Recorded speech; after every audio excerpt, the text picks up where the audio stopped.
Direto da redação, você ouve agora o podcast Outra Visão. Apresentação, Paulo Cunha. Alô, André Martini, tudo bem com você, André? Fala, Paulão, tudo bem? Tudo bem, André, seja muito bem-vindo ao podcast Outra Visão. É com muita alegria que eu te recebo aqui para a gente bater um papo bem descontraído. Muito obrigado por aceitar o convite e por prestigiar este podcast. André, eu gostaria de saber de qual cidade você está falando neste dia 13 de outubro de 2022. Fala, Paulão, primeiro também quero agradecer você e a Outra Visão pela oportunidade de trocar uma ideia. É sempre bom a gente falar um pouco de vinho, de negócios, de viagem, de coisas que a gente está vivendo no dia a dia. Eu estou falando de Belo Horizonte, nós somos da capital aqui de Minas Gerais, uma cidade acolhedora que você conhece bem, e vamos conversar, vai ser um prazer. Você conhece muito mais do que eu, André. Você é natural aqui da cidade? Você é nascido em BH mesmo? Sou nascido em BH. E a Sou, fa... né? Você é um mineiro paulista, né? E toda a sua família é de Belo Horizonte? Tem a parte italiana, né? O avô que veio da Itália, mas assim, pai, mãe, é todo mundo da cidade? Sim, os meus descendentes, né? Todos vieram da Itália, mas minha família toda, assim, nascida em Belo Horizonte. André, antes de entrar no ambiente do vinho, eu sei também que você gosta de esportes, né, de basquete em especial. Queria que você contasse, assim, relembrasse um pouco dessa sua relação com o esporte. Eu sei que com o basquete. O que que você podia contar um pouquinho? Você foi atleta de basquete, jogou muito tempo. O que que você podia falar, André? Eu joguei bastante tempo, eu joguei na minha adolescência toda, praticamente.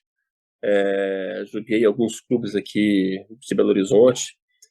Comecei jogando muito novo, uma curiosidade. Eu fiquei por pouco tempo no ginástico, por pouco tempo, que logo depois eu me mudei para Pampulha e fui jogar no Sírio, que é um esporte um clube que não existe mais lá, que não tem mais a parte esportiva, né, de basquete, jogando lá do Mini. Depois eu fui para o Minas Tênis, ou seja, já é um clube de maior expressão, né, ou seja, Uhum. um clube grande aqui de Minas Gerais, as pessoas devem conhecer pela parte também esportiva da natação, do vôlei, do próprio basquete também, sendo que fez uma campanha bonita. E depois eu parei de jogar, eu estava jogando pelo Olímpico, um clube também tradicional no basquete aqui, também muito conhecido pelo futebol de salão, mas hoje o basquete é importante também para o Olímpico. Então, são todos eles, acho que a formação esportiva, Paulão, é sempre muito interessante, né, para o jovem, ou seja, na adolescência, você cria uma certa você cria disciplina, você cria amizade, você cria uma série de coisas para a construção do indivíduo, né? No meu caso, o esporte coletivo aprende a dividir, aprende a perder, aprende a ganhar, aprende a brigar por um escudo, né? Ou seja, e trocar essas, como posso dizer assim, experiências, né? E isso sempre foi passado também para os meus filhos, ou seja, o meu filho também jogou basquete muito tempo, meu filho morou fora e teve a oportunidade de morar fora também.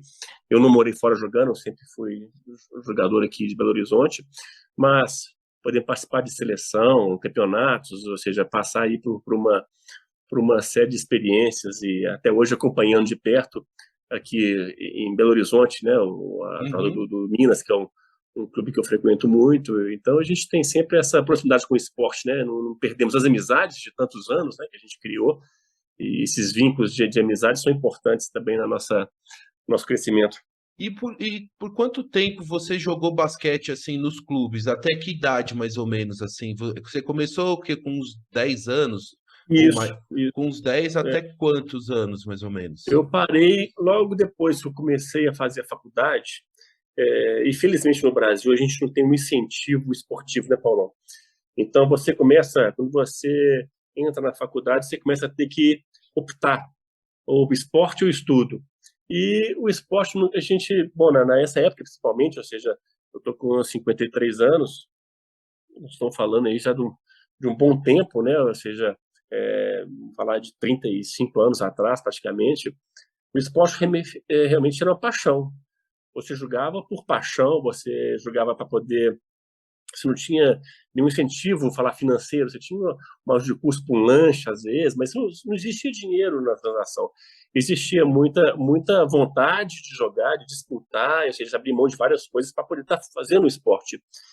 E algumas pessoas conseguiram associar, conseguiram levar isso mais à frente, ou seja, jogar até o adulto, mas eu comecei a fazer faculdade, comecei a fazer estágios e tal, e eu acabei abrindo mão da parte esportiva, sabe, assim, da parte competitiva, vamos falar, né, jogando entre amigos, mas não mais de uma forma mais competitiva ou por clube, né, jogava depois por outras situações, mas sim, mas então, você começa a ter optar. No Brasil, a gente tem essa dificuldade, até ainda hoje, né? Ou seja, quando você joga no time adulto, hoje, lógico, você já tem ganhos maiores, já tem uma liga importante, que a liga já está associada à NBA, ou seja, é uma liga diferente, acho que é uma única lugar fora dos Estados Unidos que tem uma assinatura da NBA, é o Brasil hoje, né? Então, a gente viu um crescimento do basquete de uma forma muito interessante, né, nos últimos anos, né?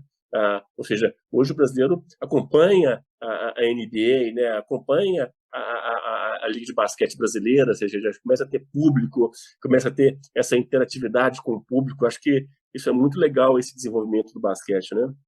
E você, pô, jogou basquete lá no Minas Tênis, que, pô, uma referência, né? Sempre uma camisa pesada aí no basquete. Claro que tem várias fases, né, de clube, né, que investe mais e menos, mas assim, jogou em belas quadras também, né? Porque tinha uma bela quadra ali, o Minas, antigamente, né? No Na ginásio minha antigo. época, o ginásio antigo, o famoso G1 do Minas Tênis, que era aquele ginásio que era meio ovalado, teto altíssimo, né? Que também tinha os campeonatos de vôlei, né, que o Bernard fazia aquele saque, acho que Jornada das Estrelas, o saque lá em Isso. cima e tal.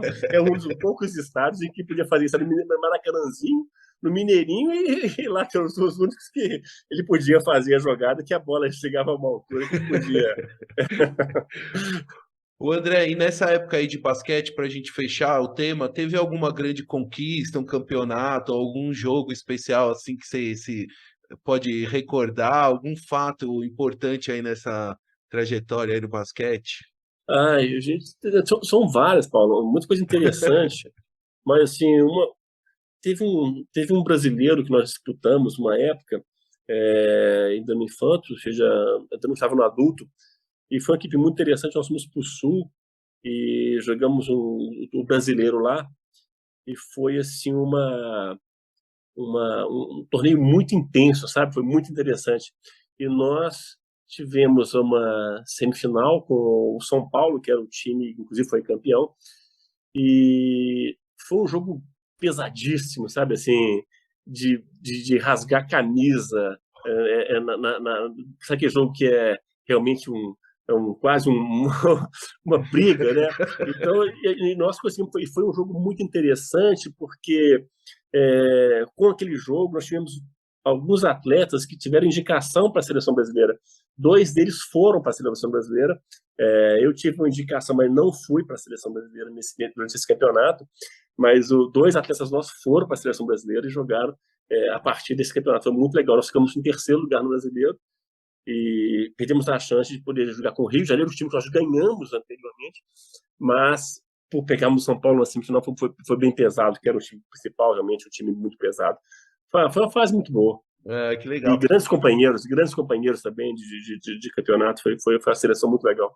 E também não posso deixar de te perguntar qual que era a sua posição que você jogava mais, tinha alguma preferência de posição, como é que era? Eu sempre fui, eu tenho hoje, eu tenho 1,92 m de altura, mas eu sempre fui uma estrutura mais pesada, assim, mais forte, né? Então, assim, eu jogava muito de pivô, apesar da minha altura não ser os 2 metros e tanto, mas eu ainda jogava vamos falar, de segundo pivô, né? Aquele pivô que abriu um pouco, mas eu jogava muito centralizado no garrafão, e era Era uma... eu jogava pesado. Imagina, imagina. Ô, André, agora saindo das quadras, entrando nas adegas. Opa, Seguinte, ouvintes, o André chegou recentemente de Portugal, que ele foi fazer uma viagem visitando vários produtores portugueses que a Casa do Vinho importa, e ele fez uma viagem muito especial, e esse é um dos temas aqui hoje dessa entrevista. André, me conta, como é que foi essa viagem a Portugal? Me conta sobre essa experiência de visitar os produtores lá em loco, e que também já é o gancho também para falar da Casa do Vinho, que já tem essa tradição há tantos anos de visitar o produtor, né? Em tantos países que vocês importam, sobretudo os italianos, que há tantos anos vocês visitam, mas enfim, são tantas viagens, tantos destinos. Vamos começar aqui sim. por Portugal. É, essa viagem nós já fizemos já algumas vezes, sabe? Como é que é essa viagem de Portugal especificamente? Ela é bem interessante porque a gente faz em parceria com uma grande amiga nossa, que é a Carol, e ela tem uma agência que chama Taste the World. E a gente procura levar uma experiência enogastronômica para aquelas pessoas que nos acompanham nessa viagem, sabe? E o divertido nessa viagem é que a gente fecha um pacote, as pessoas nos acompanham e não tem que pensar em nada. Então, a gente vai montar uma viagem em que a pessoa vai simplesmente usufruir da viagem, vai passear, curtir, não vai ter preocupação como é que eu vou, quem que eu vou, o que que eu vou comer, o que que eu vou beber, a pessoa não vai pensar em nada. E vai passar por experiências que são muito interessantes. É lógico, além de conhecer os produtores, mas vai conhecer a gastronomia também portuguesa. Então, a gente faz essa parceria da Casa do Vinho com a Taste the World, e nós temos um grande amigo que se chama João Carvalho, que está em Portugal, e que nos coloca dentro da parte típica das experiências que a gente pode passar. E essa viagem, ela foi, na verdade, a última, essa é a terceira vez que a gente faz, e ela sempre vai mudando alguns aspectos de acordo com o grupo que a gente vai fazer. Nós estamos adaptando, nunca fica uma viagem igual, mas para que essa experiência possa ser enriquecedora para todo mundo que está participando, e a gente vai adaptando e tentando fazer disso sempre uma experiência interessante.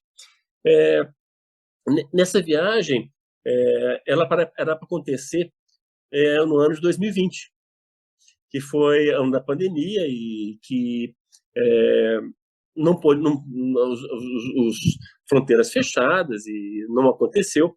E nós tínhamos um grupo fechado e acabou que foi prorrogado para 2021. E ao mesmo tempo também ficou naquela dificuldade da passagem, pouco voo, hotéis ainda não na sua plenitude de funcionamento, os restaurantes começando a reabrir, o serviço não estava tão bom, e acabamos deixando para 22, ou seja, nós acabamos de chegar disso, mas foi uma viagem que ela foi tendo que ser realmente remoldada, e foi legal que as pessoas que nos acompanharam, assim, né, amigos e alguns familiares também, que a gente pôde estar sempre discutindo e deixando a viagem interessante, e tendo que passar por algumas adaptações, mas que foram muito positivas no final de tudo, sabe? Então eu fui um pouco antes com a Renata, minha esposa, e nós fizemos um trajeto de carro, conhecendo um pouco mais ali de Lisboa, e fomos subindo algumas regiões ali interessantes. Fomos para Óbidos, que tem lá o castelo, né, de Óbidos, que é bem tradicional. Passamos por essa cidadezinha, passamos por Nazaré. Aí, como curiosidade minha, querer conhecer onde é que eram aquelas ondas gigantes, é capaz de esportista, quer ver onde é que esse cara pega aquelas ondas lá de 20 e tantos metros, como é que ali a parte marítima possibilita que essas ondas aconteçam. E sempre, lógico, a gente parava para comer e viu aquelas coisas maravilhosas do litoral português. Fomos a Batalha também, então o Mosteiro de Batalha, que é uma coisa incrível, vale a pena a visitação. Fomos a Coimbra, aí já passa, tem também a parte vinícola, que é uma região ali do Dão e da Bairrada. A gente pôde, lógico, conhecer lá a universidade, a faculdade de Coimbra, que tem a livraria, a parte muito bonita ali a de se conhecer. Mas a gente já começa a fazer a parte também gastronômica, né? Aí nós fomos lá, uma parte que é lá em Mealhada, né, que é o Pedro dos Leitões, que é tipicamente importante pelo leitão que eles fazem lá, a bairrada, né? Que é aquele leitão que ele é feito no forno, tipo uma pizza, né? Aí eles deixam lá aquecendo a alta temperatura, depois eles limpam o forno com toda a parte limpa, o forno fica limpo, mas fica hiperaquecido, e os leitões são colocados lá e eles são assados em alta temperatura, e é muito interessante, porque no caso, nós almoçamos inclusive com o Felipe, que é o neto do Pedro, e nos recebeu maravilhosamente bem lá, e comemos um leitão, e a Renata assim, não é muito de leitão, mas é diferente, porque é uma carne, ela fica magra, a pele fica fininha, você quase parte com uma colher, uma coisa assim incrível, uma experiência maravilhosa. E a gente comendo com um espumante português da região, um rosé, que é típico lá deles, lá também que é um vinho que limpa a gordura, que tem uma acidez, que é muito legal você acompanhar esse tipo de prato com esse espumante rosé da Bairrada, que é muito legal. E conhecemos também depois os bastidores do lugar, né? Ou seja, o cuidado que eles têm dentro do abate do porco, ou seja, é muito legal que o porco ele é abatido por eles mesmos, ele podia comprar do cooperativo, mas o cuidado deles é tanto que eles querem cuidar de todo o processo. Todo o porco é feito, é limpo lá, preparado lá. Eles têm um veterinário que atesta cada leitão que vai ser consumido no local, se está apto ou não. Então, assim, todo o processo do tempero do leitão, o processo de assar o leitão, a adega dele é incrível. Fomos conhecer a adega dele, ele tem lá coisas maravilhosas. Para você acompanhar, os vinhos são muito interessantes. E nós ficamos hospedados em Coimbra. Em Coimbra, nós fomos também conhecer o Bussaco, que ali tinha ali a Ordem das Carmelitas, né? O Bussaco é o antigo palácio do Bussaco, que hoje virou um hotel, na verdade, mas assim é um palácio muito bonito, ou seja, de estrutura maravilhosa, e lá você tem um restaurante. Já foi, o hotel acabou ficando, acho que como fosse o grande hotel nosso aqui de Araxá, mas ele ainda foi uma concessão governamental, então ele está um pouco precisando de um pouco mais de cuidado, sabe? Nós acabamos almoçando lá, e o Bussac é muito interessante na parte dos vinhos também, que ele tem vinhos que são muito longevos, que eles falam que deve tomar depois de 10 anos, né? E aí nós estávamos no restaurante, eu fui pedir vinhos brancos, estava mais quente, aí eu tomei uma taça do 2016, que era um vinho novo, ou seja, nem era para estar tomando aquele vinho, mas eu estava em taça, e depois eu tomei um 2001, meia garrafa, para poder conhecer, falei, nossa, que legal, e nós marcamos de conhecer a adega com o enólogo do Bussac. Ele estava em Vindima, então ele foi muito atencioso, inclusive, nos receber, porque é uma época de muito trabalho para os produtores, né? Aí, eu na adega, nós fomos conhecer uma adega que tem uns vinhos antiquíssimos lá, que é uma coisa maravilhosa, e os vinhos são todos, as garrafinhas, só tem uma etiquetinha no vinho, com um ano batido à máquina, que tem vinhos muito antigos. Então, deveriam ser uma bolinha com um ano do vinho, e estão todos lá naquela adega. E nós fomos conhecer a adega, chegando lá, ele, por uma surpresa, deixou 2 vinhos brancos para experimentar. E aí, ele falou assim, Antônio, toma esse vinho primeiro aqui para a gente conhecer. Eu tomei o vinho e falei, quanto você acha desse vinho? Aí eu falei, olha, pelo que eu tomei lá em cima, um 16 e um 2001, eu acho que esse é um 2010. Aí ele falou, quase. Esse é um 2008. Eu falei, pô, é 2007. Esse é um 2007. Eu falei, nossa, tá maravilhoso o vinho. Pô, já estava com seus 15 anos, né? Ou seja, maravilhoso o vinho e tal. Aí eu falei, vou tomar aqui mais um vinho. E estava com a cor mais amarelada, realmente, mais a cor mais dourada, vou falar.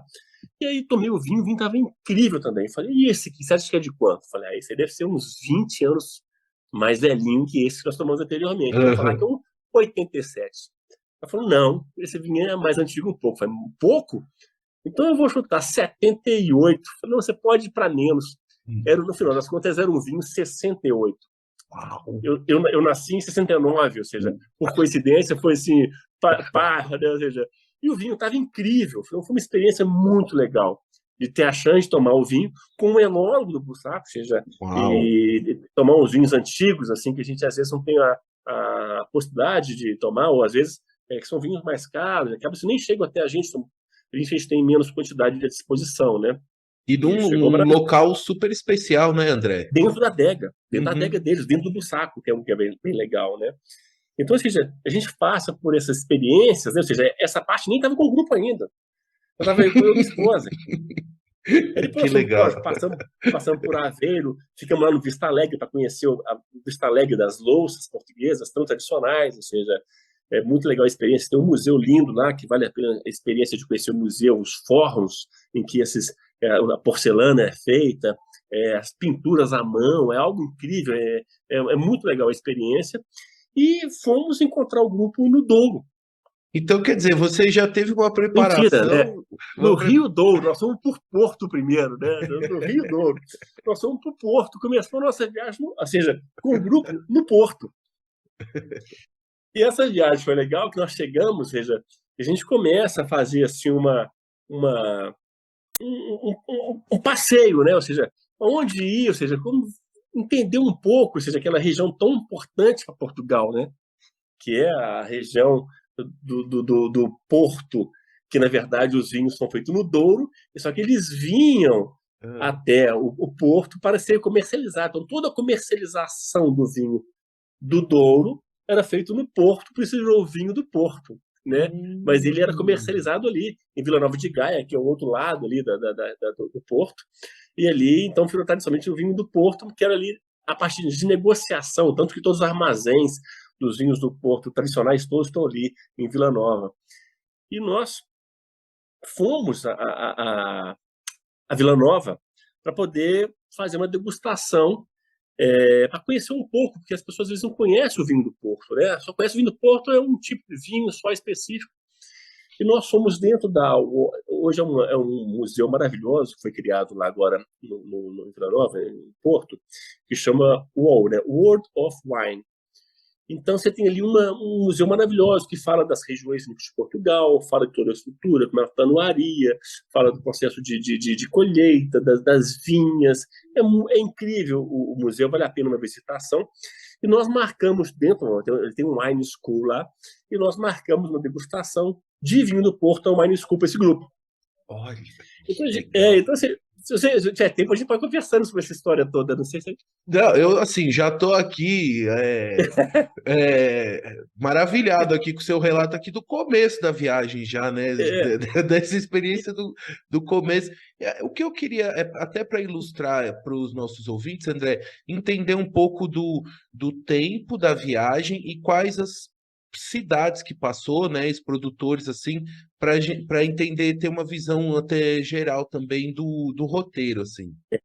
Nós fizemos a parte do grupo, nós fizemos no Porto, mas como é que a gente fez a parte gastronômica junto? Então, esse primeiro momento do Porto, nós fomos conhecer um pouco do vinho do Porto, né? Porque as pessoas às vezes não conhecem. O que é vinho do Porto? É um vinho fortificado, mas tem diferenças? Tem várias diferenças.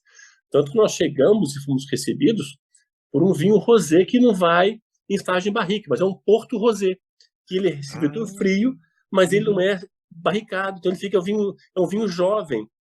E aí, pessoal, poxa, coisa diferente, né? Ou seja, que muito é experiência. E na degustação, que a gente teve uma aula, inclusive, com um brasileiro, que o Daniel que foi nos falar sobre isso, que também foi bom que falando a nossa língua lá.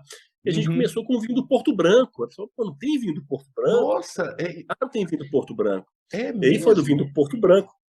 Depois de conhecer um vinho do Porto que é um LBV, que tem toda a tipicidade, como é que ele é, por que é um LBV, que se chama Late Bottled Vintage, ele fica um tempo para depois ser engarrafado. Depois nós vamos conhecer um Porto 10 anos e ver a diferença de um LBV para um 10 anos. Depois vamos tomar um Colheita 2005. O que é um Colheita? Quais são as diferenças entre um Colheita e depois temos um Vintage 2005. O que é um Colheita 2005? É um Vintage 2005. E aí, na degustação, a gente consegue ver essas diferenças entre o vinho do Porto e te dá uma série de informações para a gente chegar na parte da vinha, né, no produtor. E associando sempre, ou seja, esse passeio, ou seja, a parte de conhecimento vinícola ao museu, a gente sempre faz um passeio gastronômico. Então, a gente foi num restaurante lá no Porto que é sensacional, ou seja, que chama Oficina, que é do Marco Gomes, já vem ao Brasil de vez em quando, ele faz eventos para o consulado aqui português, em Brasília, em São Paulo e tal. Marco Gomes é um cozinheiro de mão cheia, e o restaurante era uma antiga oficina, um restaurante, Ele reformou e lá montou o restaurante. É incrível, é uma experiência também que você passa, tido como...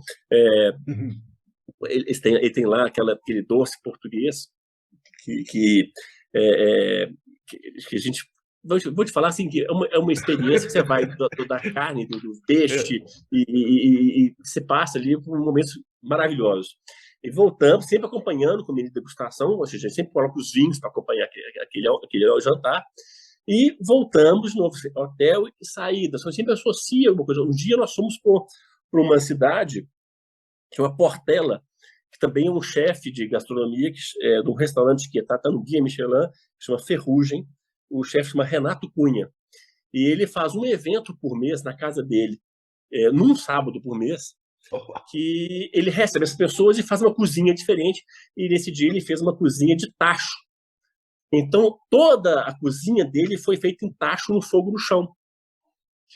Então, e com vinhos da Bairrada, que a gente tomou também, são vinhos da região, então a gente tomou espumantes, brancos e tintos, e fomos fazendo uma degustação ali, e eles serviram 5, 6 pratos de cozinha com porco, com frutos do mar, com peixe, e com várias coisas típicas da região, cozinhado no tacho.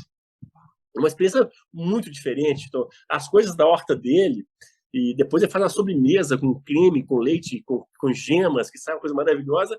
E teve uma coisa muito inusitada, depois de comer tudo, ele começou a colocar uns pães, umas pãezinhos assim na chapa, e essa chapa, ela assava o pãozinho ali. Ele falou, gente, agora nós vamos terminar com isso aqui, que vai ser uma língua. Foi uma língua. Depois de tudo, então ele pegava esse pão, abria o pãozinho assim no meio, e colocava a língua fatiada fininha, com tipo uma maionese que ele fazia lá. O Paulão, uma coisa totalmente diferente, inusitada, e um espetáculo que o pão tem um adocicado no pão, e a língua tem o cítrico da maionese, ficou uma coisa assim maravilhosa. Então, a experiência que ele fala da enogastronomia é ter a possibilidade de estar provando coisas diferentes. No próprio Porto, a gente leva as pessoas para conhecer alguma coisa da culinária típica do Porto, ou seja, a famosa francesinha, que é aquela, ou seja, que toda pessoa conhece, a bifana, né, que é também tipo um pão que eles recheiam com a carne de porco, a bifana. E um dia nós saímos lá com o João, e um grande amigo, fomos lá conhecer, e aí ele deu um passo acima, né, então de sarrabulho, que na verdade é um guisado de porco com cabrito, que faz uma farinha, que usa um pouco do sangue. É uma coisa diferente, você vai comer isso em outro lugar. Aí, nesse caso, nós estamos me dar um chopp para poder acompanhar esse negócio aqui. Aí tem que... Você vai curtindo a culinária com uma série de coisas, né, que acho que isso que enriquece a nossa viagem. Quando a gente fala de cultura, né, ou seja, de país, é muito difícil você desassociar a parte de culinária, de bebida, de vinhos, ou daquela cultura, e essa experiência enriquece muito a gente, né? De uma forma que fica marcante em todos os sentidos, a parte do visual, dos aromas, do vinho, da comida, né, das experiências, do bate-papo, ou seja, e o grupo vai cada vez mais, as pessoas já se conheciam de uma certa forma, mas se aproximando mais, ou seja, e a gente fica muito à vontade em fazer esses passeios, né? Nós somos a Braga, nós somos a Guimarães, fazer os passeios, fomos entronizados num pudim de abade de priscos, uma coisa, um pudim famoso em Portugal, que é um pudim que ele é feito com água, açúcar, raspas de limão, canela, um pouco ele leva um pouco de banha de porco, é uma coisa diferente mesmo, é tanto de gema e cozinha, que isso é um pudim que é uma coisa incrível. Aí o grupo é entronizado no pudim à base de pisco, a gente cozinha o pudim, depois vai sempre regado a vinhos e tira gostos e peixes e tal. Nós somos também a Matosinhos, que é próximo ao Porto, essa do Porto, mas lá tem onde é que fica realmente os pescados ali. Então, você vai comer o peixe fresco. Então, eles põem assim as brasas nos restaurantes, na parte de fora. Você entra no restaurante, escolhe os peixes, eles põem os peixes mais frescos possíveis ali na brasa. E você come a lula, o peixe, os mexilhões, a sardinha, é um negócio incrível, ou seja, as experiências sempre e vinho acompanhando, e vinhos de regiões que vão, a gente vai falando sobre as regiões, aí vai falar sobre o Dão, sobre o Alentejo, sobre o que vai enriquecendo todo essa brincadeira, né? Que é a parte gastronômica. E saindo do Porto, então nós fomos para o Douro. O Porto foi só a estreia, o esquenta. E no Porto, aí sim, nós fomos conhecer as vinícolas, ou seja, tive uma chance de conhecer a Quinta do Tedo, que é uma vinícola muito interessante, é um parceiro nosso de muitos anos, que faz, além do vinho do Porto, também faz os vinhos tintos tradicionais. Então a gente foi lá recebido pelo Jorge, o enólogo, e pelo dono da vinha também, o Sr. Chá. E a gente almoçamos lá e fomos recebidos por eles, almoçamos com o Jorge, que é um enólogo muito importante na região, em Portugal toda, de uma forma ele é reconhecido, muito importante. E nós almoçamos lá, tomamos vinho do Porto, e o Tedo tem uma coisa que é incrível, eles construíram uma adega daquela subterrânea. Eles conseguiram uma concessão para fazer essa adega subterrânea. Ela é linda, ficam os vinhos envelhecendo nas barricas e tal. E eles são a única vinícola que tem uma adega subterrânea. E segundo, falaram, ninguém mais vai ter, porque foi a única que conseguiu, não vou dar outra concessão. Então a única adega subterrânea que você vai encontrar ali é a do Quinta do Tedo. Então nós fomos lá no Quinta do Tedo, tomamos vinhos maravilhosos lá. Depois nós fizemos um passeio de barco pelo próprio Rio Douro, que subindo ali o Douro, é incrível, que é uma das regiões vinícolas, Paulo, mais nisso que você pode visitar. É incrível o barco subindo, você vê aquelas as vinhas portuguesas que são todas calçadas como são degraus, quer dizer, você vai ali plantando para poder suportar aquela inclinação das montanhas, né? E o próprio rio, ele foi todo grande parte navegável, né? Nós pegamos uma eclusa de 38 metros, subimos de barco uma eclusa de 38 metros e fomos seguindo um passeio assim, de horas de barco, e sempre com uma mesa farta de tiragostos, com vários vinhos da região do Douro ali, brancos e tintos e vinhos fortificados, e acompanhando. Então o passeio foi sempre assim, ou seja, ficamos num hotel magnífico lá, que a gente teve a chance de conhecer, que foi o Six Sense, que foi uma experiência também, que é um serviço maravilhoso. Jantamos lá, fizemos uma degustação às cegas, para poder incentivar as pessoas a pensar um pouco no vinho, não só receber o vinho, mas pensar também vinhos mais novos, antigos. A gente fez uma votação ali para entender o João tocando essa degustação, que é o nosso parceiro lá em Portugal, que foi muito feliz nas colocações. O João, ele é muito atencioso com todos, e a Carol também, sempre atendendo todos de uma forma muito carinhosa. Então, e a viagem foi ficando cada vez mais interessante. E fomos a conhecer também os outros produtores que a gente tem lá, que foi o Brito Aguiar. Nós fomos à Quinta do Soque, a Bajancas, e foi muito legal conhecer as adegas deles. E nós pegamos o fim da Vindinha, chegamos a pegar a parte na Quinta do Soque, encontramos com o enólogo, com Rosas e a Filipa, que a gente chega lá e o processo de desengaçar, de colocar as uvas nos tanques, de fazer o circular o suco do vinho sobre as peles para poder pegar a estrutura e cor. Então é uma experiência muito interessante você ter a chance de participar disso. O vinho do Porto, que um deles fazia, que estava só no inox, não passou por barrica. Eu tomei um vinho do Porto desse assim no tanque, estava 2022, acabou de ser produzida.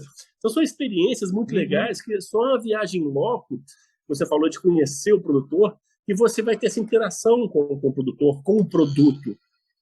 E se você escuta nessas horas várias informações que às vezes ou você não sabia, ou você começa a entender mais da região, entender mais do produto, e é capaz de passar isso para o seu cliente de uma forma muito mais legal, né?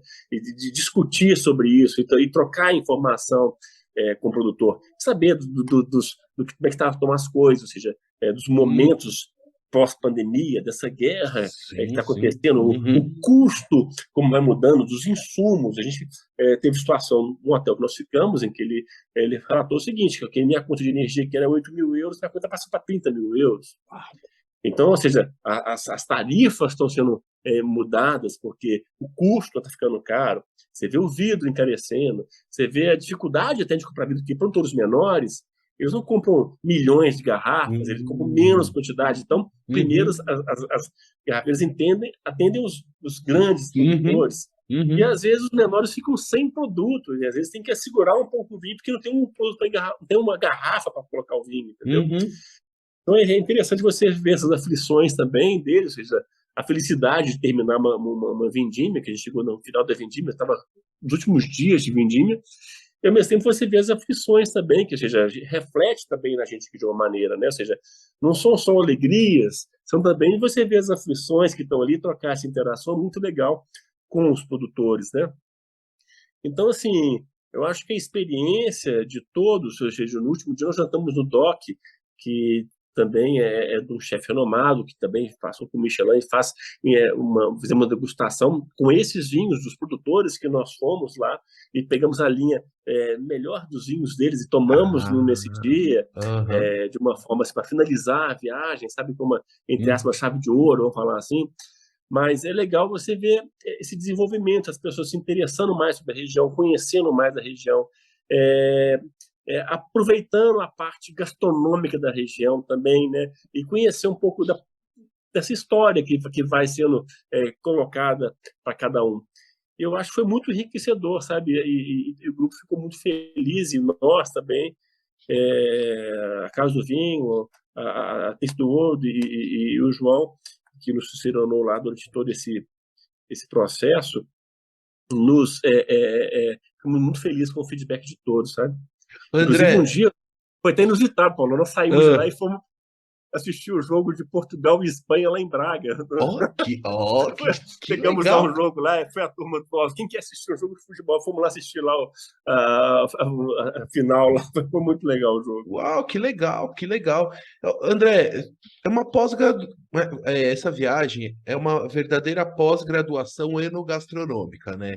Porque pelo tudo que você relatou das experiências gastronômicas e de bebidas também, é uma coisa que tem que ver, viver, experimentar, degustar, estar aberto também ao novo, né? Aberto a essa nova paladar, essa nova experiência sensorial total, né? Que você. Então eu vejo como uma grande pós-graduação mesmo essa viagem. Ele fala o seguinte, a gente não, igual eu comentei antes, né?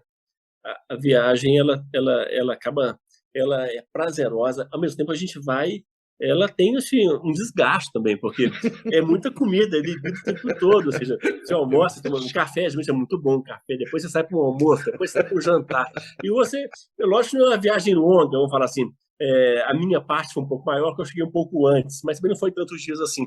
A viagem começou no dia da turma, foi no dia 22, mais ou menos 10 dias, essa parte de vinho. Ah, pô, me esqueci de falar aqui, entre o Ah, Porto e o Douro, nós fomos para a região do vinho verde. Então, nós fomos para o Minho. Nós ficamos 2 dias no Minho, que é na região do vinho verde, ficamos num hotel dentro de um vinhedo, na região do vinho verde. Um hotel incrível, ou seja, você abre a janela, está no meio do vinhedo, assim, então você fica. E fomos conhecer também um produtor de vinho verde, ou seja, conhecer até a tipicidade do vinho verde, que é um vinho diferente, que nós não temos menos contato, ou não estão tão habituados ao vinho verde, mas tem todas as suas. São interessantes também.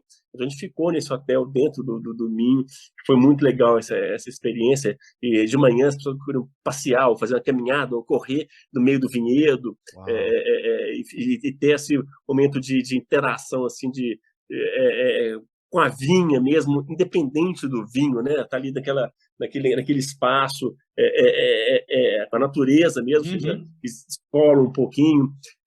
Então, você tem uma série ali de experiências que são muito legais, né? Sempre com hotéis que têm a capacidade de nos receber, às vezes, quando a gente tem um jantar fora, tem como tem um jantar assim, muito cuidado, com essa parte enogastronômica.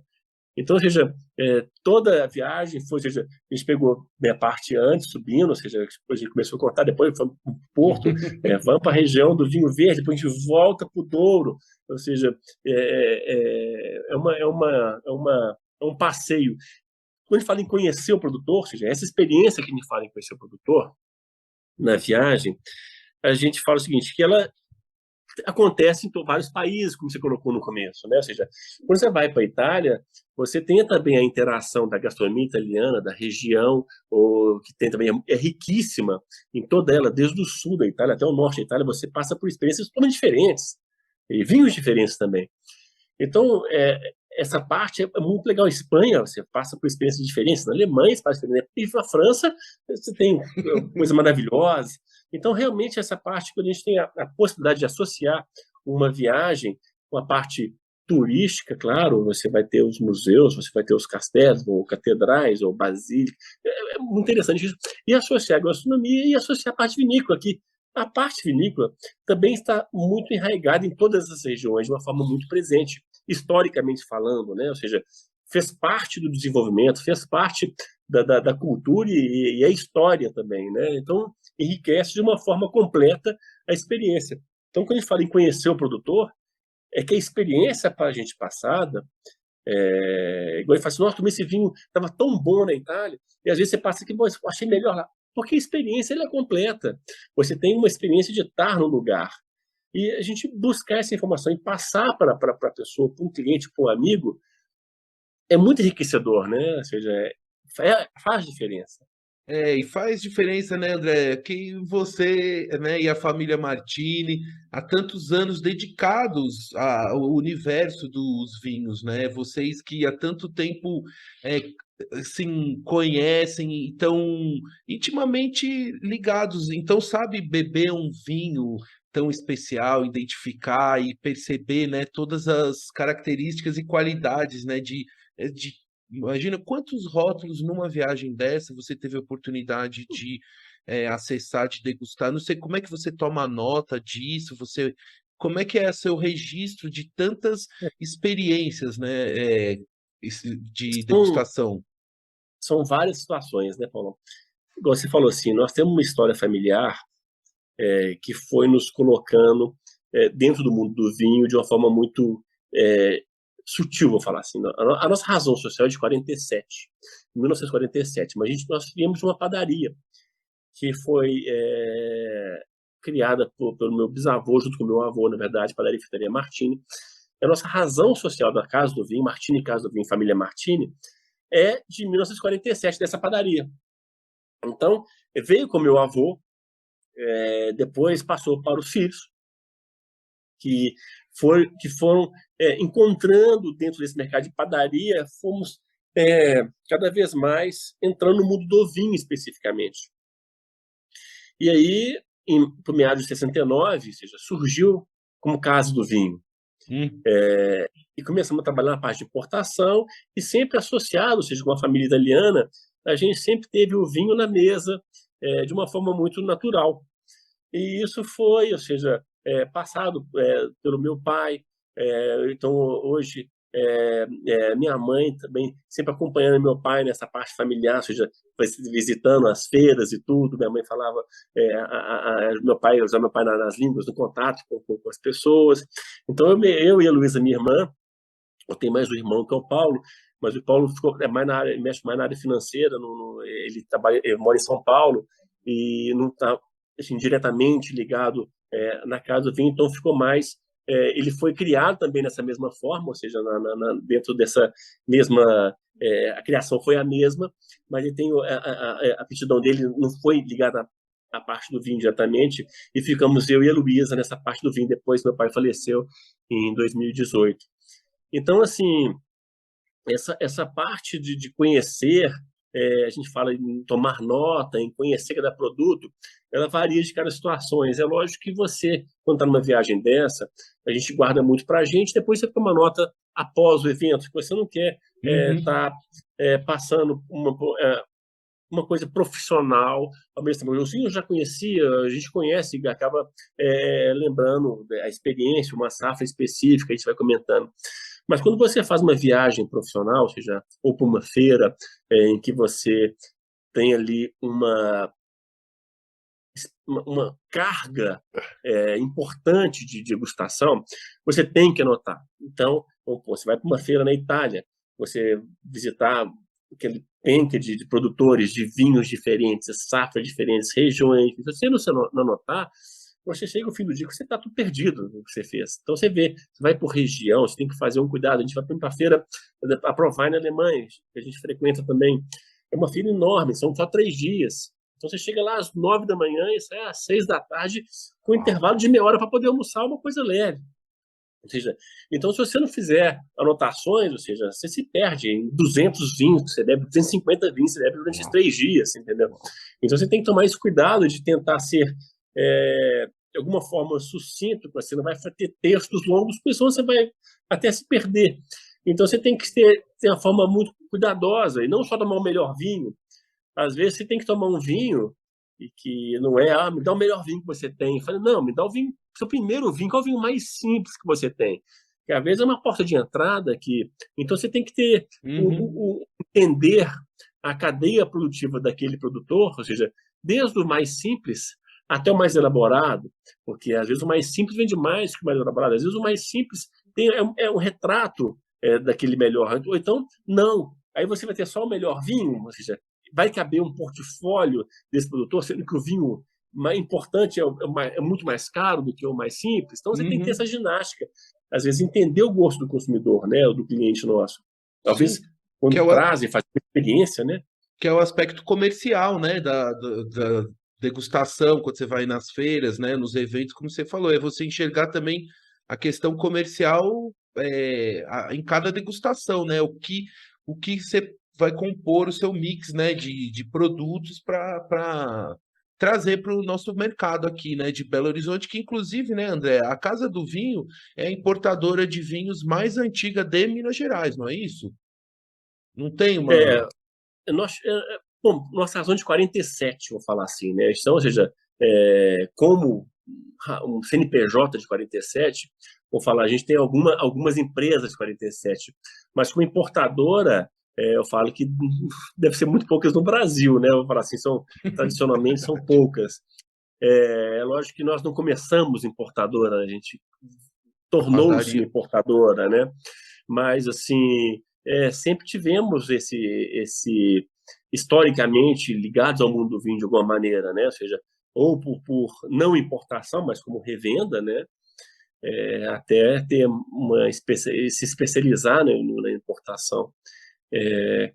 Então, assim, a gente tem lógico que nós somos, às vezes, os mais conhecidos, muitas vezes, mas até por uma falta, às vezes, de habilidade nossa na comunicação ou de exposição, mas a gente consegue passar um pouco dessa experiência, desse cuidado do tete-a-tete que a gente tem, de uma forma muito direta com os clientes, sabe? Que eu acho que isso é muito importante, falando da parte comercial, né?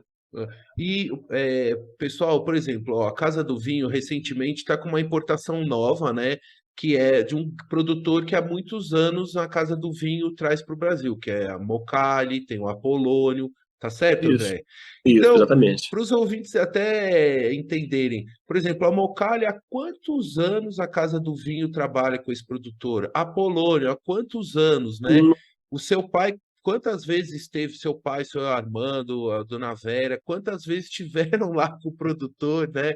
É uma relação muito próxima, né, que vocês têm, e exclusivo daqui do Mocali, que tem o IPA Johnny, que para mim é o vinho que eu mais gosto. É uma história de muitos anos, né, Paulo? Eu falo, são mais de 20 anos de negócio que a gente tem junto com esses parceiros. E a história é muito interessante, a gente vai chegando os produtores por informação e tal, e o Mocali até veio antes do Apolônio. Esses produtores chegaram agora, a gente trabalha no caso do Mocali, nós trabalhamos com os vinhos toscanos, né? Tem desde um Fossetti, que é um um toscano mais leve, ou seja, de entrada, tem o Piagione, que já passa do estágio de barrica, tem o Rosso de Montalcino, tem os Brunelos de vinha, né, que chama Raunati, que é um vinho específico. A gente tem os Brunelos de 1,5 litro, os Brunelos de Double Magnum, de 3 litros. Ou seja, esses vinhos todos chegaram nós temos o vinho de Maremma, nós temos o vinho de Morellino descansando, ou seja, também feito pelo Mocali, uma das regiões próximas da Toscana, a parte mais marítima ali da Toscana. Então, são vinhos que completam essa linha nossa na parte da Toscana, é um dos produtores nossos da Toscana mais importantes e mais tradicionais nossos. E o que é interessante é que quando a gente começou falando do Polônio, que é o segundo que chegou agora também, novamente, a gente tem lá são vinhos assim incríveis, né? E também ele tem um trato com a barrica muito interessante, que os vinhos dele podem ficar mais tempo em barrica, mas ele não transparece essa barrica, é muito legal. Tem brancos que ficam 12 anos em barrica também, o Chardonnay dele que fica 12 anos em barrica. Ele tem um rosé que foi agora eleito o melhor rosé da Itália. Uau. Ou seja, é um vinho bem interessante também. Uau. Ele tem os vinhos todos tintos dele, que tem uma sequência de vinhos maravilhosos. E quando a gente começou a conhecer o Polônio, nós achamos que o brasileiro não estava pronto para conhecer o Polônio ainda, não cabia no gosto do brasileiro o Apolônio. E nós ficamos, assim, papai, namorando o Apolônio por alguns anos, até entender, falou, não, agora sim, eu acho que o Brasil está pronto para começar a tomar um vinho desse estilo da Puglia, tanto que não se trazia, a Puglia não era conhecida no Brasil, de uma forma assim, de produtores puglieses, né? A gente tinha assim, o vinho da Puglia, ele às vezes era vendido para outras regiões da Itália, mas ele não era chegava no Brasil assim de uma forma direta, vinhos da Puglia, produtor da Puglia, né? Ele não tinha tanto assim. O Polônia abriu um pouco o mercado brasileiro para esse tipo de produto, e tive a chance de conhecer. Lógico que alguns anos falaram, isso está muito diferente para o brasileiro, vamos aguardar um pouquinho. Mas são vinhos maravilhosos. Hoje que é no gosto brasileiro, né? Você vê o Primitivo de Mandúria, a uva Primitivo, né? Que ficou tão conhecida, né? Ou seja, tanta coisa que chegou no mercado brasileiro hoje, que o brasileiro hoje já gosta de uma forma importante dos vinhos da Puglia, né? Mas isso foi um trabalho de muitos e muitos anos. Igual você falou assim, a gente tem aí de mercado mais de 20 anos com esses produtores, né? E é legal essa história juntos, né? Porque você, né, André, percebe a evolução do paladar dos seus clientes também, né? Claro que tem pessoas que são estudiosos e do universo do vinho, mas também ampliou muito os novos clientes, né, ao longo desses anos, né, que foram também buscando evoluir, né, esse paladar, né, nas degustações, nas compras de vinhos, né? A gente fala o seguinte, o brasileiro começou a se interessar mais pelo vinho, ele começou a ter mais informação, a ter mais acesso a produto, que hoje em dia você já encontra no Brasil, ou seja, há alguns anos isso, mas você já tem um leque de opções enorme de produtos. Lógico que você consegue ali, hoje no Brasil, você toma vinho onde você quiser, você encontra no Brasil hoje. Então, você pode buscar muita informação, estudo, você tem vários cursos para formação de enologia, não para a parte de criação de vinho, também tem, para ser um enólogo, mas de enófilos ou de sommelier, então você tem uma série de opções que você pode aprofundar tecnicamente, e lógico que não existe a formação técnica sem beber vinho. Então ele fala assim, a maior formação é aquela quando você bebe. Quanto mais vinho você bebe, mais você vai se capacitar a conhecer do produto. E às vezes a gente passa por situações encontradas com pessoas e fala assim, eu não entendo nada de vinho. Eu só sei se o vinho é bom ou não é bom. Eu falei, cara, essa é a parte mais importante. Se você gosta de vinho, que bom que você gosta de vinho. Você vai encontrar o vinho que é do seu gosto. Então o vinho, a gente até discute muito pontuação de vinho, pontos e tal. O ponto é uma referência a um terceiro. Ele fala por ele. É lógico que a gente se baseia algumas vezes, seja o cliente que, pô, se esse cara avaliou bem o vinho deve ser muito bom. Eu gosto da avaliação desse avaliador, vamos falar assim, né? Mas eu acho que isso não quer dizer que você vai gostar do vinho, ou esse vinho você daria a mesma pontuação para aquele produto. E quando você fala, não, eu gosto desse tipo de vinho, eu gosto desse produto, mas eu não entendo de vinho, você está entendendo, sim, você tem o seu gosto. Perfeito, e nada mais importante para um consumidor, quando ele fala de produto, é você saber o que você gosta. E, às vezes, você começa a tomar vinhos muito simples, às vezes, que não tem um cuidado, ou são vinhos feitos apenas para vender preço, para não vender produto, ou seja, são vinhos extremamente baratos, em que ali você compra garrafa, rótulo, rolha, cápsula, ou você não compra vinho, entendeu? Você compra um produto que dentro tem um vinho. E aí você começa a tomar aquilo como sendo uma entrada, você começa a depois conhecer outras coisas, e aí sim você começa a buscar coisas mais interessantes, não falando só de preço, não, mas assim, coisas que agregam valor ao produto que está ali dentro, que eu acho que é o grande X da questão. Quando você só busca promoção ou só busca preço, você fica num mercado muito restrito. Que esse mercado restrito, você fica carente de coisas melhores. Então, ou seja, o nosso trabalho, é lógico que você tem que ter produto de entrada, mas independente da entrada que seja, ele tem que ser um produto que vai te entregar alguma coisa. Eu acho que é o grande negócio. Eu não estou aqui para te vender um vinho italiano de R$ 23, porque eu acho que não vai te agregar nada, entendeu? Mas você está sendo assim, nu e cru feito, que eu não acho que um vinho de R$ 23 no mercado brasileiro, um vinho italiano que tem a carga tributária que nós temos, vai te entregar nada de interessante, entendeu? Você pode encontrar outras coisas, até no Mercosul, que pode te entregar um custo-benefício melhor, entendeu? Você quer um vinho italiano, busca um vinho italiano realmente, entendeu? Busca uma coisa que vai te dar uma experiência em tomar um vinho daquela região, não só por preço, né? E que a gente fica sempre discutindo isso, ou seja, e nós somos moldados, ou seja, desde meu pai, em buscar coisas assim. Busca alguma coisa que tenha uma identidade, né? Não buscar vinho por ser vinho, não buscar vinho por preço, buscar vinho que tenha uma identidade, uma identificação com o terroir, que tenha uma identificação com o produtor, uma identificação com a nacionalidade, ou seja, encontre o vinho italiano ali, ou o vinho francês aqui. Encontre dentro disso uma coisa que vai te agregar culturalmente no mundo do vinho. Não que você tenha a beber prestando atenção, entendeu?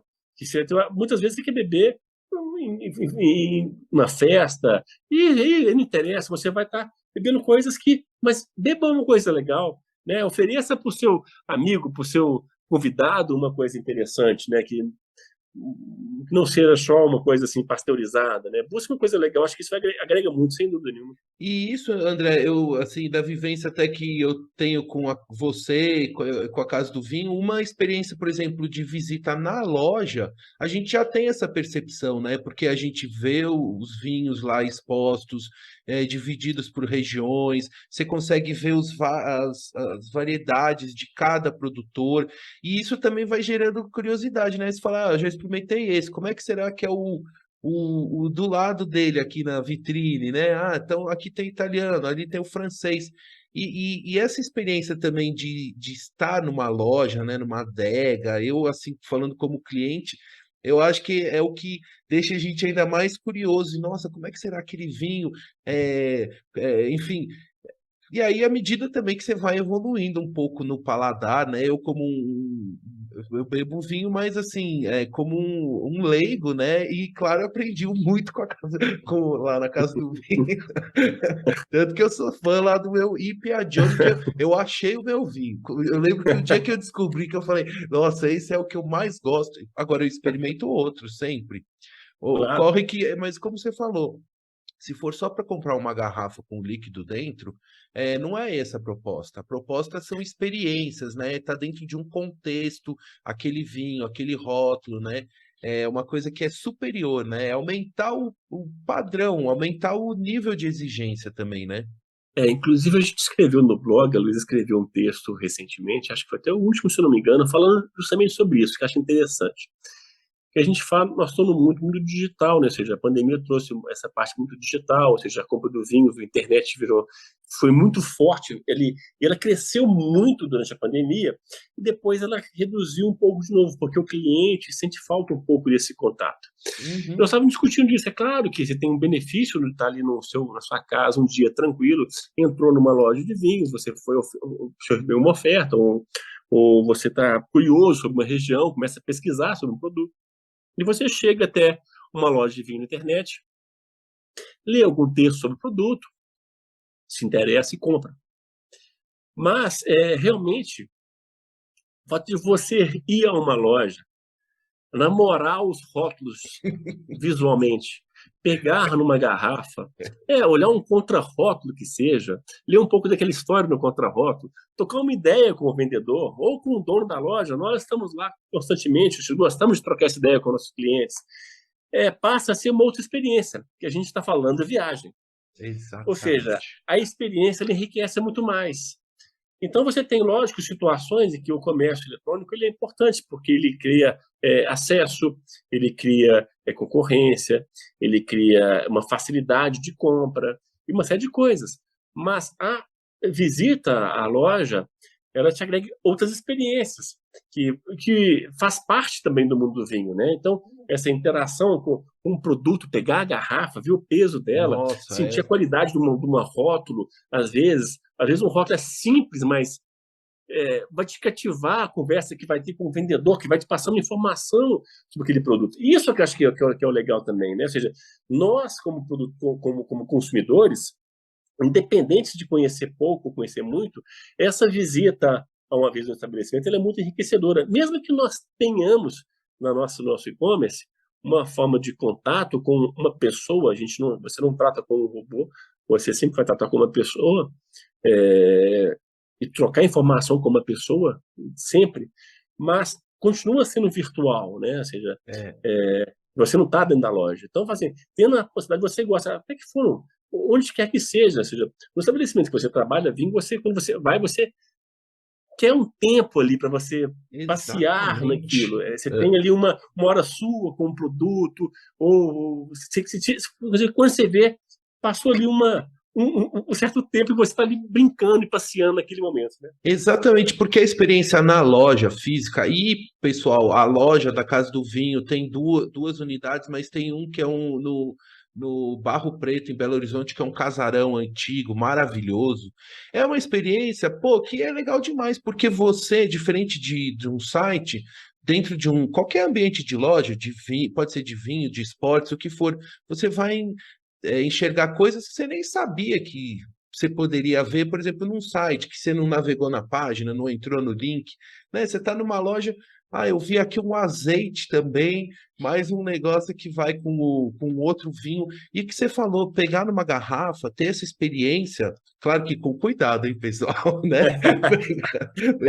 Ver os rótulos, comparar de países que têm suas características de rótulos, né, de informações, enfim. Aí a curiosidade é o ambiente, né, de uma loja agradável, tudo, e também o perfil do cliente do vinho gosta dessa experiência, né, André?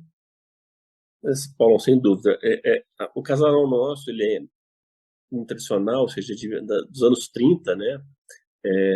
Nós estamos até passando por um processo de tombamento ou não, nós estamos um pré-tombamento já faz muitos anos, e nós pedimos poder resolver, vamos ser tombados ou não, né? Nós estamos fazendo pedindo para a prefeitura realmente, o IE falando, É uma posição, resolver a assim. vida, vou ser tomado ou não vou ser tomado, para a gente saber o que pode mexer na casa, o que não pode mexer na casa, né? Ou seja, por mais que o tombamento é uma coisa um pouco assustadora, que a gente fica assim um pouco sem saber, os relatos muitas vezes nos assustam pelos impedimentos, pela dificuldade em fazer qualquer coisa, a gente fica um pouco assustado, né? Mas é claro que a gente tem um carinho muito grande pela casa. Então, a casa, historicamente, para a gente também é importante. Então, ali, a gente tem um convívio de muitos e muitos anos, ou seja, dentro como comércio, dentro como família. Então, a casa está ali, ou seja, é um local tradicional, ou seja, quem está em Belo Horizonte, ela foi ainda antes da inauguração da Praça Raul Soares, ou seja, que é tido como marco ali da cidade de Belo Horizonte, a Praça Central de Belo Horizonte, como uma Praça Raul Soares. Acho que é a Praça 7, mas não é a Praça Raul Soares, que é a Praça Central de BH, né? Então, seja, que então o centro BH é a partir da Praça Raul Soares ali. Para todas as avenidas principais, estou ali, Isso é Amazonas, verdade. Fortes, Augusto de Lima, Oligar Maciel, todas essas principais avenidas, elas estão na rotatória da Raul Soares. Que é do ladinho da Casa do Vinho, né? Do lado da Casa do Vinho, é um quarteirão da Casa do Vinho. Nós estamos ali no momento de um local de passagem. Então, existe uma parte histórica também ali, que Eu sei que a cidade, Belo Horizonte, vem crescendo muito para ali, para a região de Nova Lima e tudo, mas o centro continua tendo alguns locais em que o mercado central, que é tradicionalmente importante, inclusive também no Porto tem lá o mercado do Bolhão, né? Ou seja, que é um mercado como fosse o nosso mercado aqui, é o mercado do Bolhão lá no Porto, muito legal, que ele foi agora todo reformado, e muito interessante que eles fizeram ali, falando de viagem de novo, tá vendo? Hein? O Bolhão, eles fizeram toda a parte de estrutura dos lojistas, todas iguais, em aço inox. Então, você vê, tem um aspecto de limpeza, é muito interessante. Então, você tem lá a parte de comida, igual o nosso mercado aqui, a parte de doces, a parte de vegetais, a parte de comer na hora, a parte de legumes, a parte de floricultura. Você tem uma peixaria, tem muita coisa ali, mas como é que foi feito? Ficou muito interessante, ou seja, eles fizeram uma coisa dentro do Bolhão ali, foi tudo reformado e abriu agora, ou seja, acabou de ser reaberto, na verdade, entendeu? Então, assim, é legal você ter esse contato também com o mercado, você encontra coisa maravilhosa. Então, o mercado central nosso aqui é uma experiência que você tem que conhecer. Você tem que ir no mercado central. E se for mercado central, não deixe passar na casa do vinho, que você está ali do lado. Que tal que o que, uns 200 metros, tá, do mercado? Uns 300 metros? Dois quarteirões. Dois quarteirões. André, um tema importante agora na área de negócios, assim, que você que há tantos anos administra uma empresa, né, mexe com importação, com comércio de vinho, sobretudo, né, mas de bebidas em geral, tem uma experiência aí de importar, né, há tantos anos e tudo. Me conta, André, esse ambiente de negócios do mercado de vinhos, como é que está hoje? A questão também tributária e todas as coisas que dificultam também nessa área aqui. Tem o contrabando, a falsificação de produtos. Enfim, eu sei que é um tema assim mais da área de negócio. Eu queria que você contasse um pouco dessa sua visão desse momento do mercado de vinhos aí no mundo, pode ser, né? Mas, enfim, também olhando o nosso Brasil. Nós estávamos falando ali daquelas dificuldades do produtor, às vezes, de garrafa, né? Nós estávamos falando, às vezes, tem um produtor muito grande que ele tem como ser atendido pelo volume e o menor, às vezes, fica prejudicado e tem que ter a paciência e saber como levar isso de uma forma saudável, né? Eu falo, nós, como importadores de menor porte, a gente tem uma série de questões, né? Ou seja, a importação, ela é muito tributada, né, Paulo? Ou seja, a gente tem uma série de impostos que encarecem o produto. E, às vezes, o cliente às vezes não entende também como é que um produto custa tanto lá fora e custa tanto aqui dentro. Mas uma série de impostos. Hoje você tem IPI de 10%, imposto de exportação de 27%, você tem ICMS, sobre ICMS da 33%, você paga PIS, COFINS, você paga dá mais 12%, é tudo em cascata, você tem seu custo de transporte, o transporte que a gente tem dentro do país de origem, você tem o transporte marítimo, você tem o transporte rodoviário, né, nacional, você tem o trâmite de desembaraço do produto, você tem o trâmite de legalização que passa por uma análise feita pelo Ministério da Agricultura dentro do laboratório credenciado por ela, você tem o processo de validação de rótulo. Então, no mundo legal, você tem uma série de custos e de timing em que realmente não é fácil você trabalhar. E a gente tem percebido de uma forma muito agressiva a entrada de produtos contrabandeados realmente ocupando um espaço grande. A gente vê isso entrando dentro dos lares, ou seja, dos grupos de WhatsApp, uma série de produtores aí que hoje estão no mercado provenientes de produtos contrabandeados. Então, tem um amigo que está trazendo vinho, um amigo que está importando vinho. Não é um produto legalizado. Então, você ainda fica exposto a uma série de produtos, inclusive falsificados. Então, a gente tem percebido, a gente tem relatos, a gente conhece produtos que você vê a garrafa de uma garrafa, é muito similar, mas são produtos falsificados, entendeu? Principalmente vinhos argentinos que estão entrando no mercado de uma forma arrasadora com relação a preço. O cara chega numa vez num lugar e vê um preço de 250 e o cara vende por 120. Mas peraí, não tem mágica nesse negócio, entendeu? Ou seja, que você tem a flexibilidade de preço não é tão grande.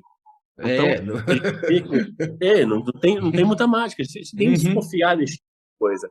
A gente viu reportagens recentes falando, ou seja, hoje se contrabandeia no Brasil ao torno de R$ 1 bilhão em vinho. É um número gigantesco o contrabando. E a gente tem que entender que o mercado formal no que a gente está, ou seja, legal, formal, que dá o emprego, que está aqui realmente dando a cara para formar o cliente, para poder levar não só o produto, mas culturalmente desenvolver o cliente e ter interesse no mundo do vinho, para as pessoas terem cuidado quando for adquirir um produto de um fornecedor ou de um, entre aspas, amigo ou de um conhecido que está trazendo vinhos de fora. Porque esses vinhos passam por grupos realmente criminosos. E a gente tem acompanhado uma série de pessoas que estão sendo mercadorias apreendidas, até restaurantes estão comprando mercadorias também de terceiros. E a gente está sabendo que estão tendo umas fiscalizações, que estão abordando esse tipo de produto. Nós vemos de casos de clientes que tiveram que contratar advogado, porque quando pegaram um contrabando e lá tinha o nome de alguma pessoa que comprou dessa pessoa, ele foi achado como receptador de produtos de contrabando, de desvio. Então acaba que a pessoa pode passar por um constrangimento, né? Ou seja, por causa de um produto que pode ser inclusive falsificado, né? Nossa. Por exemplo, André, você recentemente está com essa importação da Moccari Polônio, né? Uma importação que eu queria até para ilustrar para os nossos ouvintes. Quanto tempo você iniciou o processo dessa importação que você está colocando agora, recentemente, na venda na loja, né? E no e-commerce também.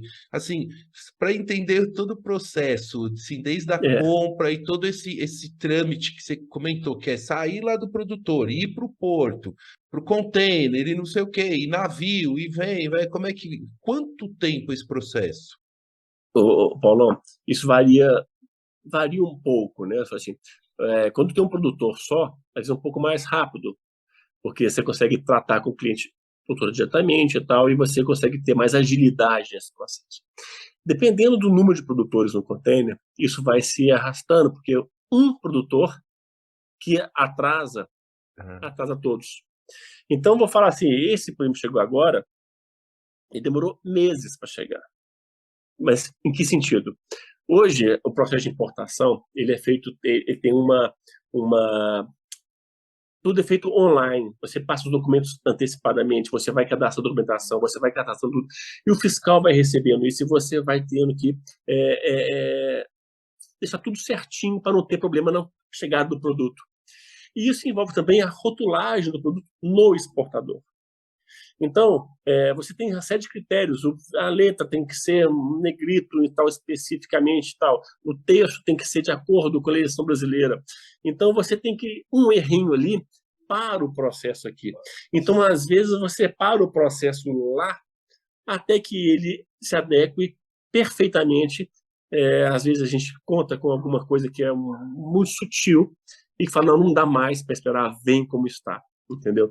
Então a gente passa por um processo de adequação lá no produtor. E às vezes o cara é menor, é pequeno, não entende, está sem paciência já para resolver um pepino que é nosso aqui da legislação brasileira. Mas também cabe ele entender que a gente tem que estar agindo de acordo com a lei. E quando isso acontece de forma correta, a gente consegue aqui ter um pouco mais de agilidade. Então falar, eu pago o produtor, negocio com ele, fecha o câmbio, ele recebe, prepara o vinho para a casa do vinho, anexa contra-rótulo, valida a documentação, o armador vai buscar esse vinho nas vinícolas, recebe no porto, fecha um container, estufa esse container. Você faz uma reserva no navio, que está tendo uma série de reservas que são canceladas por vinho, o navio não chega ou atrasa. Aí você fica sujeito à reserva do navio. Quando o navio chega, você consegue a reserva validar a data, que às vezes ele vai sendo prorrogado até por um mês, às vezes. Você consegue colocar esse container no navio, às vezes o navio atrasa, ele para em outro lugar, o transit time hoje em dia do container fica mais longo.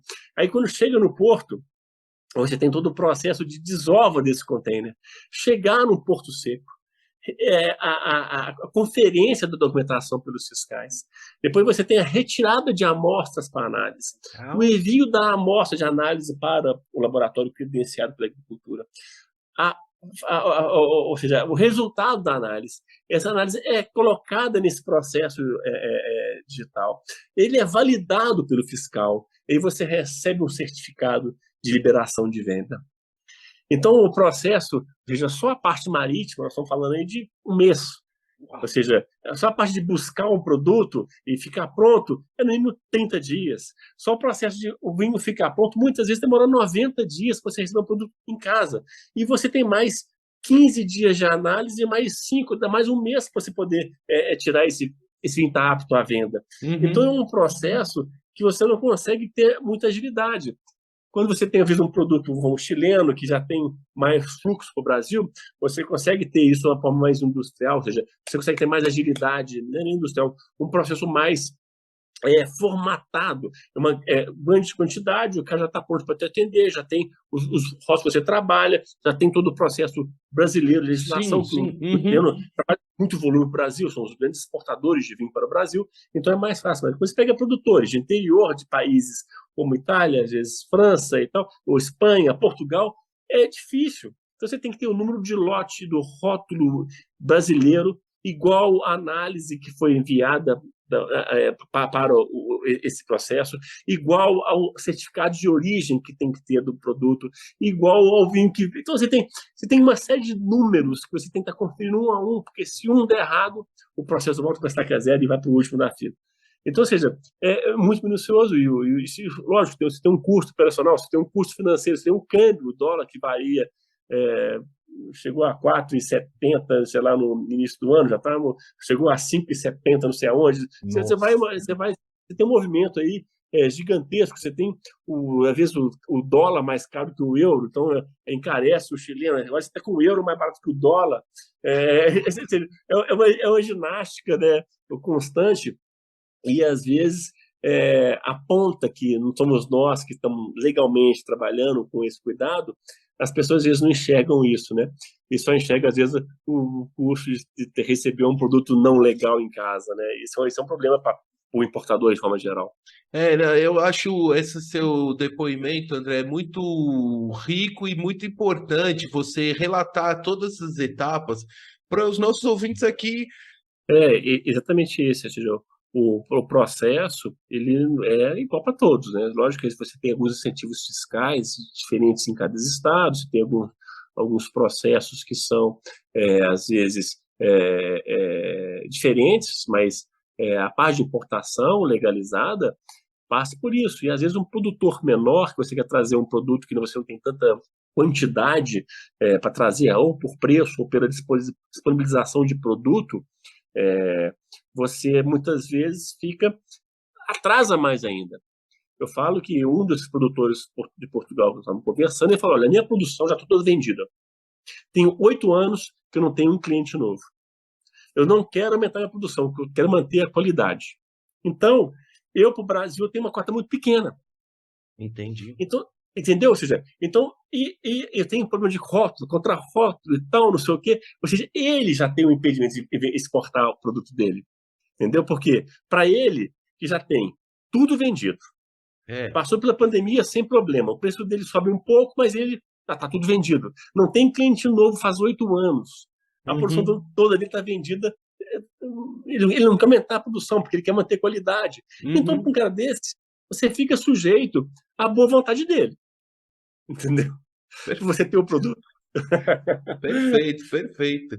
Ou então vai lá no país, né, e beber lá, né? Ou então, né, É isso aí, é isso aí. não tem, não tem. É que, assim, como cliente, né, a gente é tão distante, né, esse universo, porque aqui os ouvintes podem, então, perceber que o André é bom entendedor de vinhos, degustador e também administrador, hein? Porque, e, né? A gente tem que fazer ginástica. Às Mas vezes a gente acerta, a gente erra, mas a gente tem que fazer ginástica. queria tirar uma curiosidade. O seu pai, seu Armando Martini, ele gostava de vinhos, mas ele também gostava de maquetes de aviões, não é? Não gostava? Tua paixão também, né, Paulo? Minha paixão também, tem muitos ouvintes aqui, amigos aqui, também apaixonados por aviação, e o seu Armando Martini tem lá na loja, né, até hoje, as várias maquetes lindas lá, tem Concorde, tem Boeings, e estão lá ainda, André, como é que tá? A pessoa pode comprar vinho e ver maquete de avião também? Tem. É muito legal. Nós tínhamos uma loja na época, uma filial nossa que era próxima do aeroporto da Pampulha, não tinha existia Confins ainda. E a gente usava algumas maquetes de aviões para poder enfeitar a vitrine. Uhum. E inclusive do Concorde, que é uma maquete grande, deve ter, sei lá, 1 metro de maquete que é do Concorde. E aí, depois, o papai começou a recomprar e comprar essas maquetes, e a gente foi sempre agregando, ou seja, você tem a Columbia, você tem aviões assim antigos, você tem Tem você Eletra, conhece lá, tem Eletra, tem avião da Cruzeiro, tem acho que tem umas 15 maquetes assim, das tem tops, muito assim. mais, Tem deve mais? ter bem mais, tem bem mais. E tudo das grandonas, né? É maquete de fibra, né? Acabamento bem legal. Tem VASP, tem DC-10, tem Super 200, tem o 747, tem avião militar, tem caça, tem helicóptero, agora os pequenininhos, tem até o capitão, aquele Barão Vermelho, tem assim, é um passeio, às vezes, Isso. tem pais que vão com crianças que vão no final de semana para poder comprar o vinho e o filho quer ir para poder ver as maquetes, entendeu? Exatamente, né? O passeio E os perfeito. adultos também, né? Os adultos, porque sabe, eu me lembro muito bem a primeira vez que eu entrei na loja lá, claro, me chamou muita atenção todos os vinhos lá, mas não tive como não ficar encantado com a coleção de maquetes, assim, que eu fiquei assim louco, falei, nossa. Então, para os amigos da aviação, uma visita lá na unidade do Barro Preto, lá da Casa do Vinho, para comprar vinho e ver os aviões e também então, assim, ó, a Casa do Vinho hoje tem 2 lojas físicas, tem a loja com a Luísa lá na Mangabeiras e o e-commerce. Isso. Como é que é, André? Compartilha com os ouvintes aqui. Eu vou deixar na descrição desse episódio todos os links e tudo certinho, mas compartilha um pouco dos endereços, como as pessoas podem encontrar a Casa do Vinho, comprar os produtos. Fala um pouquinho. Sim. A nossa matriz é lá no Barro Preto, né? Nesse casarão que nós estamos conversando aqui a respeito. Então, nós estamos na Avenida Dias Fortes, esquina com a Rua Goitacazes, bem próximo à Praça Raul Soares, ali no centro, bem próximo ao Mercado Central, bem próximo ao Mercado Novo também, que foi muito renovado, está tendo ali um público bem interessante. A parte de gastronomia e alimentos está sendo muito desenvolvida ali, a parte também cultural, no Mercado Novo também ali está sendo um ponto de visitação. E nós temos um estacionamento próprio nosso, de uma área grande para separar o carro, ligado diretamente à loja. Então, você tem toda a segurança também de poder ir com o seu carro e parar dentro do nosso estacionamento, que liga internamente dentro da loja. Então, nós somos ali na Bias Fortes, esquina com a Goitacazes, no centro, ou Barro Preto, que um lado é Barro Preto, nós somos em Barro Preto. Nós temos a loja na Mangabeiras, que é na Vida Bandeirantes, também é um lugar tradicional, uma loja menor, uma loja mais para atender o público que está mais ali na região sul de Belo Horizonte, que também é uma loja principalmente com os produtos de importação da Casa do Martini e Casa do Vinho. E na loja Bias Forte a gente tem um pouco mais de variedade de produtos também de delicatessen ali.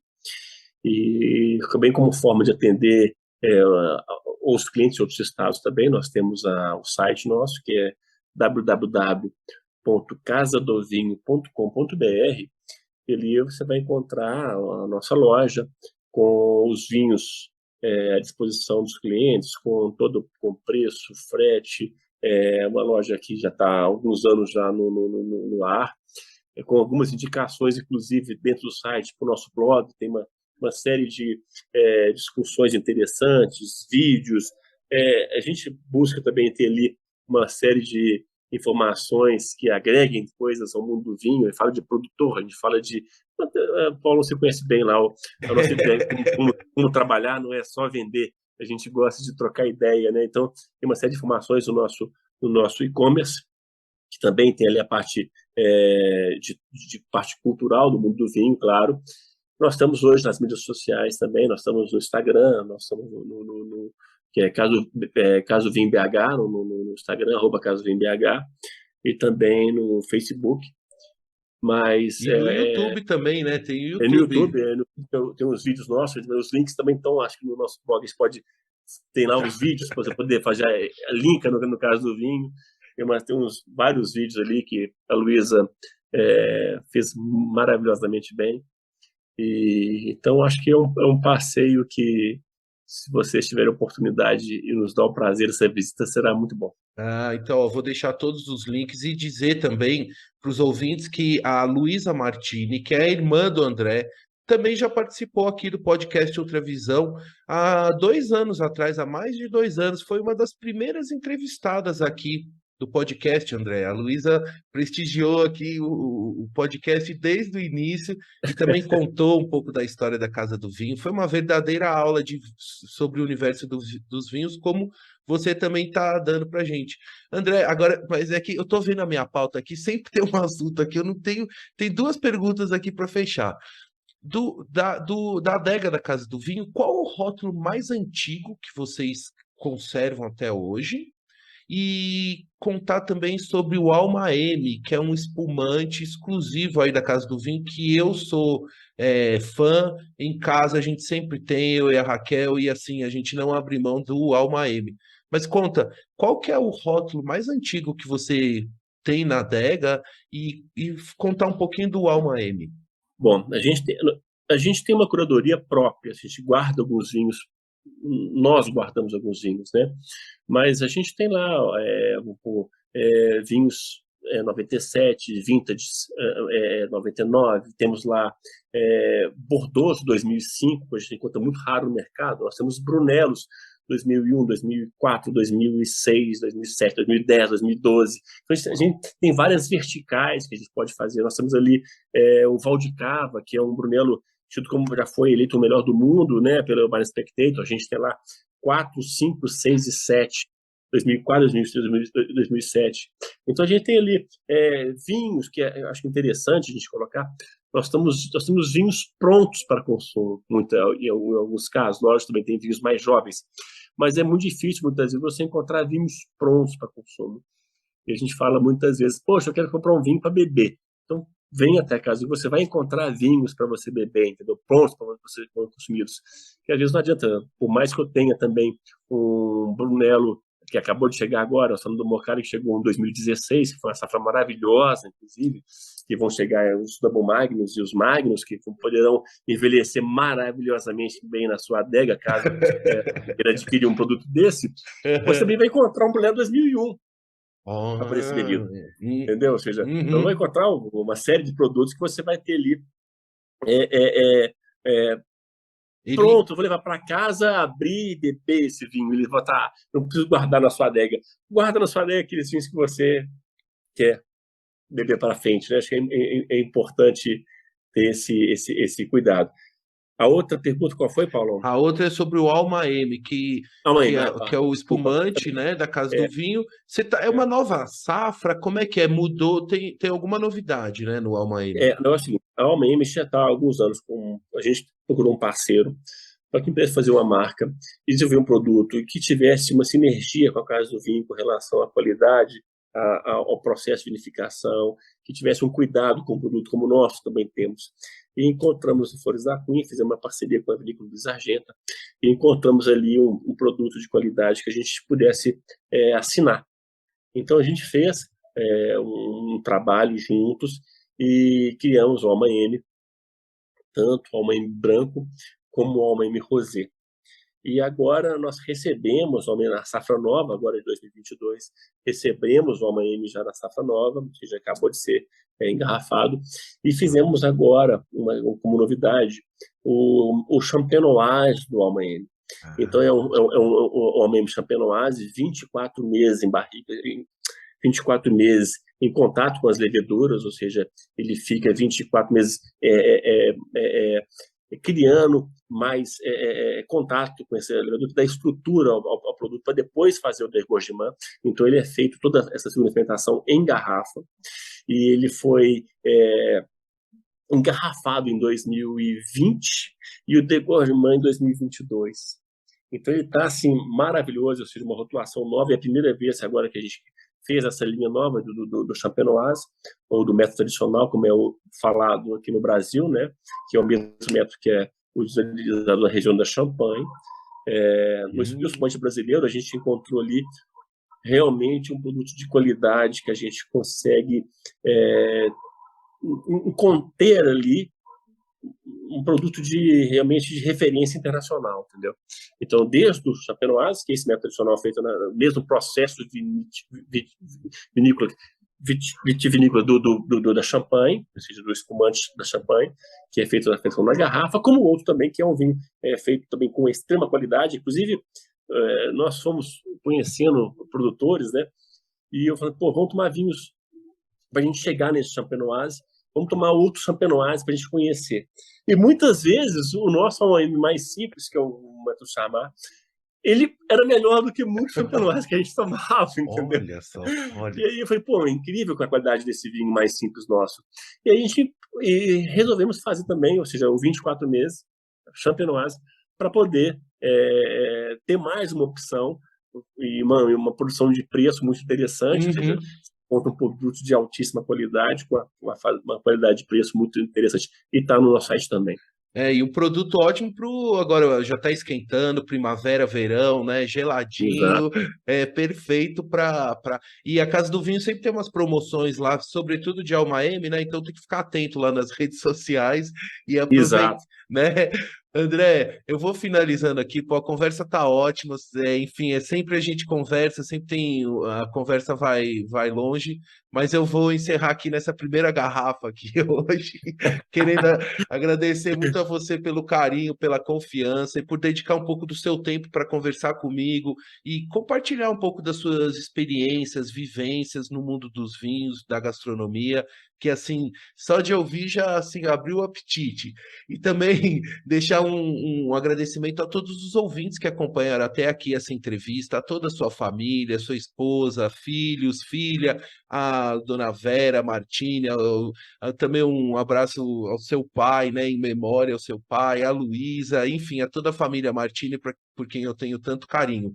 E para fechar o nosso papo, André, gostaria que você deixasse um recado ainda final para os nossos ouvintes. Bom, Paulo, eu queria te agradecer também, ou seja, a atenção que você tem conosco. É muito bom a gente ter aí um amigo que pôde participar um pouco também desse nosso período de vida, né? Ou seja, é muito bom ter você aí como um amigo.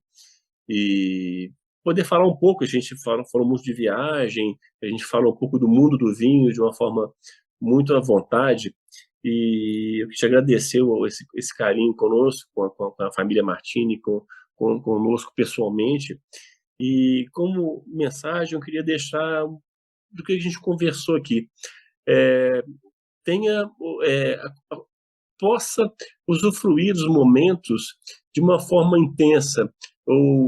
Cada pedaço de uma viagem, ela realmente compõe a experiência.